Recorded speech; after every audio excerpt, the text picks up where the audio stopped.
Bonjour tout le monde, c'est Maud, on se retrouve pour une nouvelle vidéo et aujourd'hui on va parler point lecture avec des sorties de la semaine. Nous allons commencer avec Rule de Hélène Goodlett paru chez Bayard. On continuera avec Chromatopia de Betty Peacholi paru chez Scrineo. Et rien à voir avec une sortie de la semaine puisque je vous parle d'une saga chouchou et de la fin de cette saga avec le tome 4 des Accords corrompus, Rêve de liberté de Kelly Sinclair paru chez MXM Bookmark dans la collection Onirique.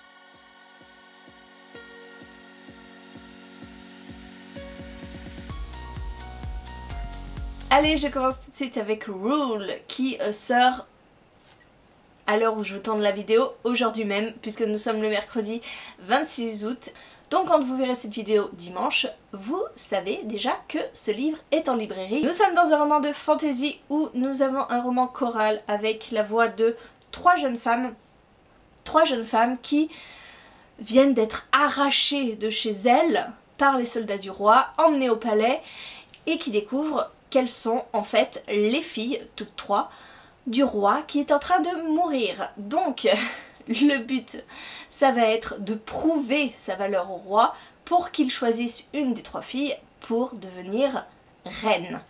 Les trois filles ont chacun un secret qui pourrait faire basculer le royaume entier et elles ont un maître chanteur en commun qui leur demande de partir, sinon il va révéler leur secret.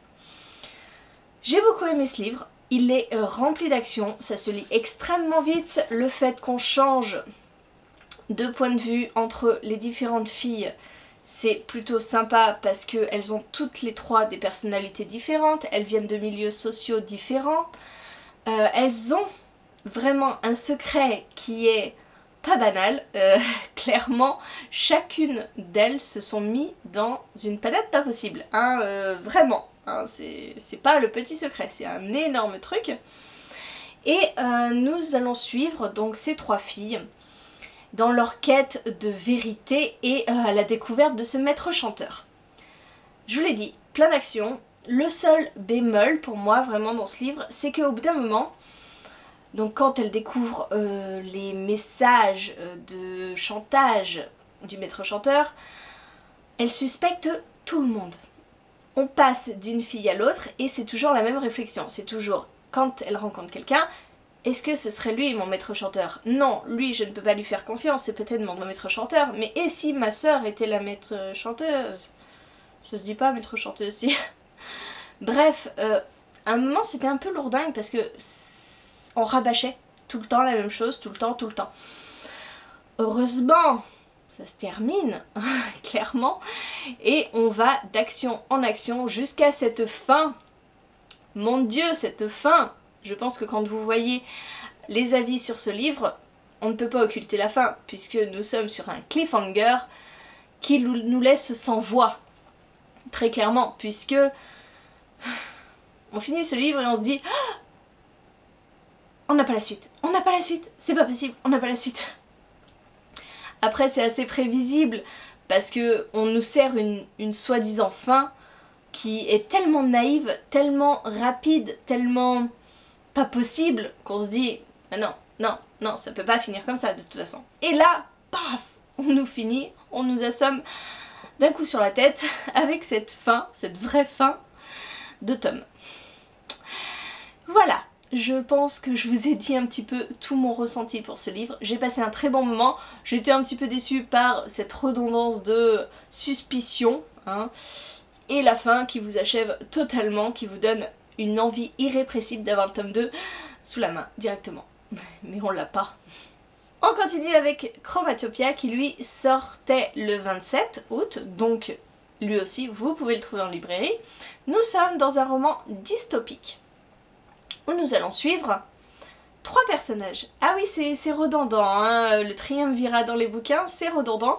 Donc encore un roman choral avec trois personnages. Nous suivons un teinturier jaune, oui parce que dans ce monde-là tout est régi par les couleurs, un teinturier jaune qui doit livrer les vêtements pour la princesse Violette qui doit se marier très bientôt.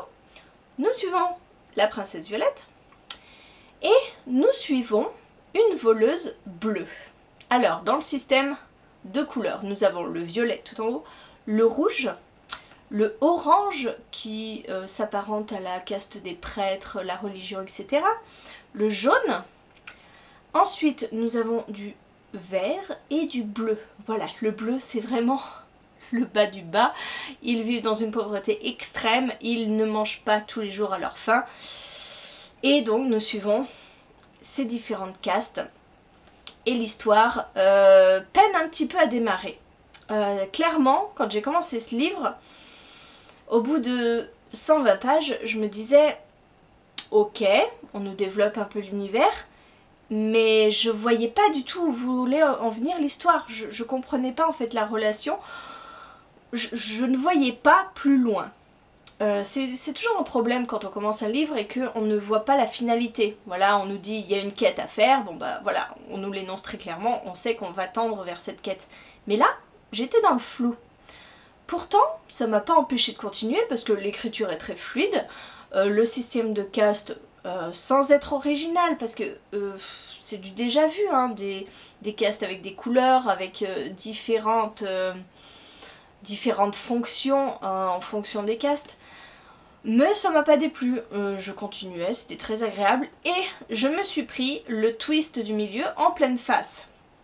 J'en ai discuté avec d'autres personnes qui avaient lu ce livre et elles l'ont vu venir.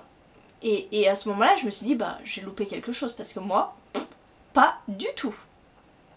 Donc voilà, le ressenti en fonction des lecteurs est complètement différent. Moi, je n'avais rien vu venir. Je me le suis pris en pleine tête et c'est à ce moment-là que tout le plan, toute la finalité du roman se met en place à partir de ce twist et j'ai trouvé que c'était bien joué de la part de l'auteur de ne pas nous dévoiler toutes les cartes au début et de nous laisser nous projeter dans cet univers jusqu'à ce que on comprenne de nous-mêmes ce qui allait se passer.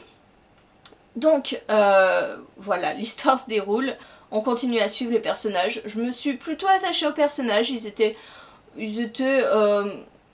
assez bien développés pour qu'on puisse s'y attacher. La fin est un petit peu rapide. Clairement, je trouve que tout se goupille tellement vite que ça manque en fait de fluidité.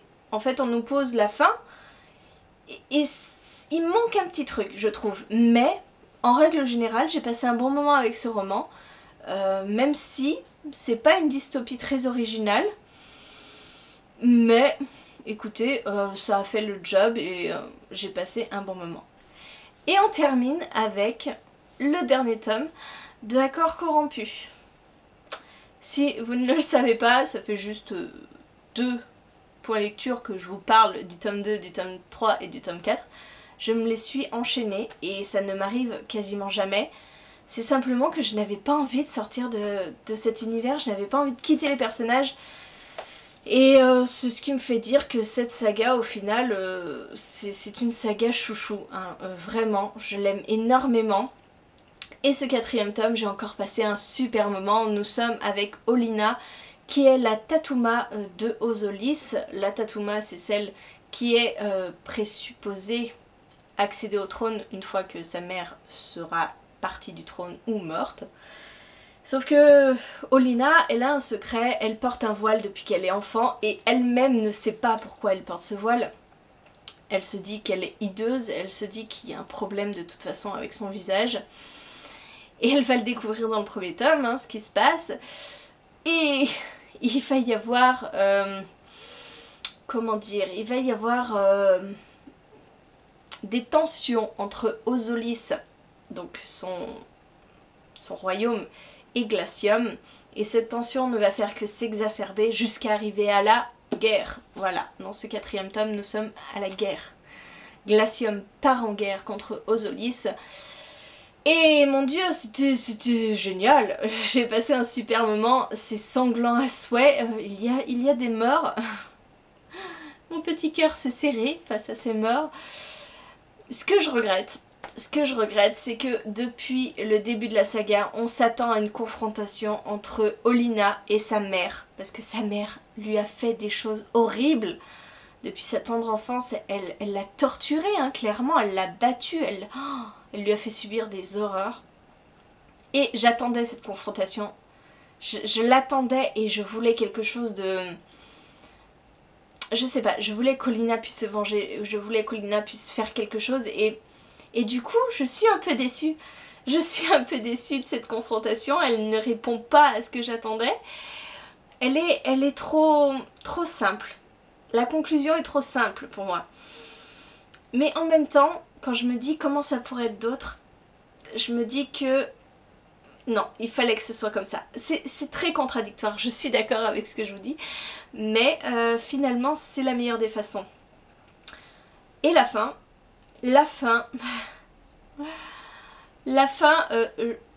j'aime énormément cette saga, mais la fin est tellement mielleuse, la fin est tellement fleur bleue.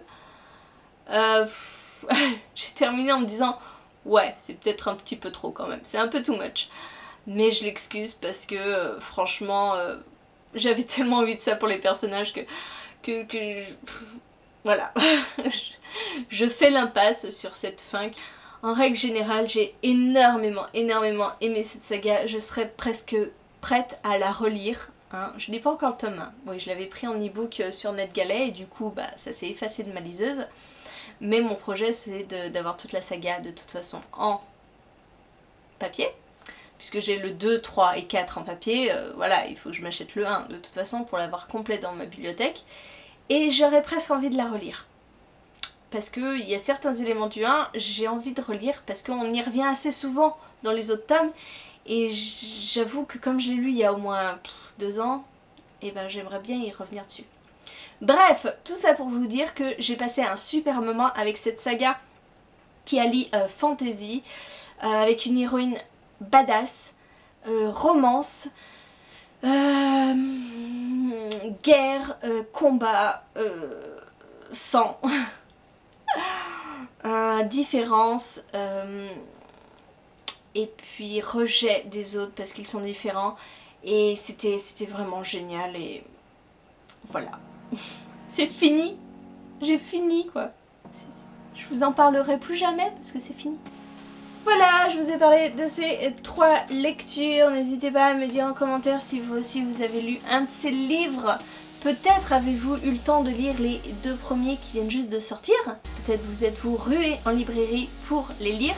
Peut-être avez-vous terminé la saga Accord Corrompu. On pourra en discuter en commentaire hein, de cette fin. Si vous aussi vous l'avez ressenti un peu comme ça. Et moi en attendant je vous fais des gros bisous. Je vous souhaite une très bonne journée, de très bonnes lectures. Et je vous dis à très bientôt pour une nouvelle vidéo.